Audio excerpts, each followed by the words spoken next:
My name is Anat Sadan. Okay. So 14 years ago, as we opened the Israeli Cultural Center in the city, which is an Israeli organization for all about culture, we decided to include sing-along because sing-along brings the community together, and it's a very powerful tool just to bring everybody together. So we started 14 years ago, along with Shmulik Fürstenberg, and he's my neighbor. And we had Leah, who led the sing-along, but she passed away a couple of years later, but we continue the tradition. And every year we have, twice a year we have sing-alongs during Hanukkah and Yom Ha'atzmaut. So And today's Yom Ha'atzmaut. today's Yom Ha'atzmaut, yes, it's almost over. And we decided that we cannot just let it go, the holiday go, without having a sing-along. After October 7, we felt that we cannot sing anymore. We were deeply disturbed and sad. And we did not celebrate Hanukkah with a sing-along. But we decided that it's such an important time to bring the community together, because the songs telling the story of the establishment of Israel and the history of Israel, all the songs in the program. So it's extremely important, and the people, you can hear their comment, and they will say, we feel like we've been there. You know, we were part of a little bit of the pioneers, and we were singing that when we were in the military, and it was part of our childhood, those songs. Yes. So they're very touched by the songs that we chose to do today, to sing today. Yes. And did you ever think that the true history of the founding of the State of Israel would be in question, or that you'd have to defend it to the world? The truth is, I'm a Holocaust educator. I'm a docent at the Holocaust Museum, Los Angeles, for the last 8 years. We've seen the rise in anti-Semitism, and the world was quiet, and they didn't say anything. No one fought this anti-Semites all around the world, and so it's not really a surprise what's going on right now. We saw it coming, but the State of Israel, I don't know. My parents were born in Palestine in 1935 and 36, before the establishment of Israel in 1948. So they lived through the history of the creation of Israel, and they feel that everything they worked for and built is collapsing. But they hope that the next, this generation will fight, and Israel will always be there, Yehuda Pearl, Yeah. does he sing typically as a soloist like he is today? No, he's a great musician, but he always joined the sing-along and is part of the crowd. But he never sings solo or lead the songs. But he called me and asked me to come and lead the songs, because the songs are part of his childhood. This is the era where he was fighting in the war, and so he's really has an amazing connection to the songs. So he asked to sing and lead the songs, and he's amazing.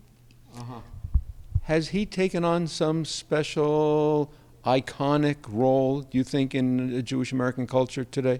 Absolutely, because I've done I met Yehuda, I would say maybe 15 years ago, and he got in touch with me because he wanted to create a program. In 1947, the United Nations... Partition plan for Palestine. And it's really important to remind people, because people, even in Israel, they don't remember what happened. You have to remind people about the partition, and that was led to the creation 6 months later of the Jewish state. Right. So it's very important to him and for me. So we did, I think, 3 programs every 5 years. Every 70, 75, 65, we created a program where youth from the community sang and played roles and told the story of the Balfour Declaration and how it led to the partition and what people around the world, how hard they worked to make it happen. And to bring the 33 votes that led to, again, to the creation of Israel.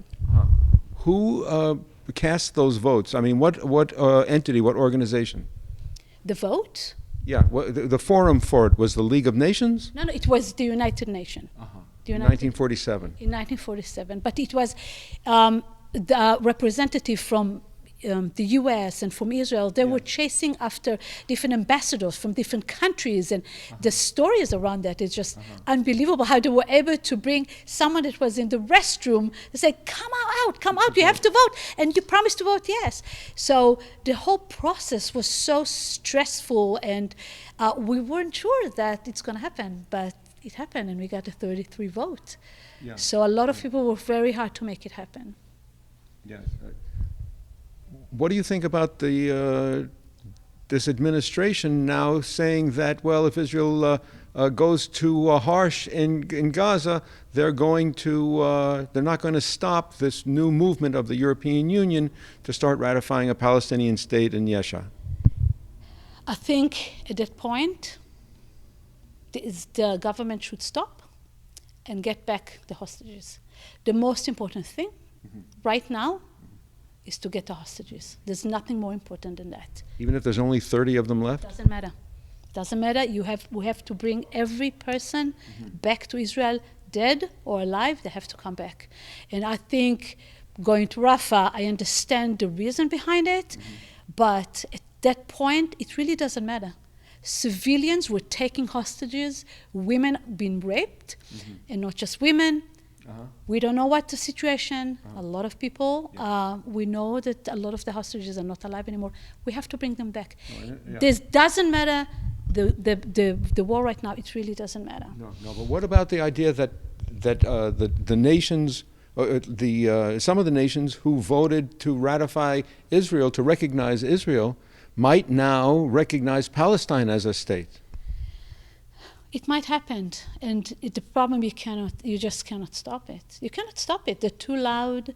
The anti-Semitism, the hate toward Israel is just terrifying in the world. They just don't care about Israel. They don't understand the idea of Israel.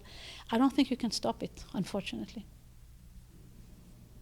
I think we have to go this time. So just to finish up, what do you think this means for Yehuda to do this and sing? And because he's getting on in age.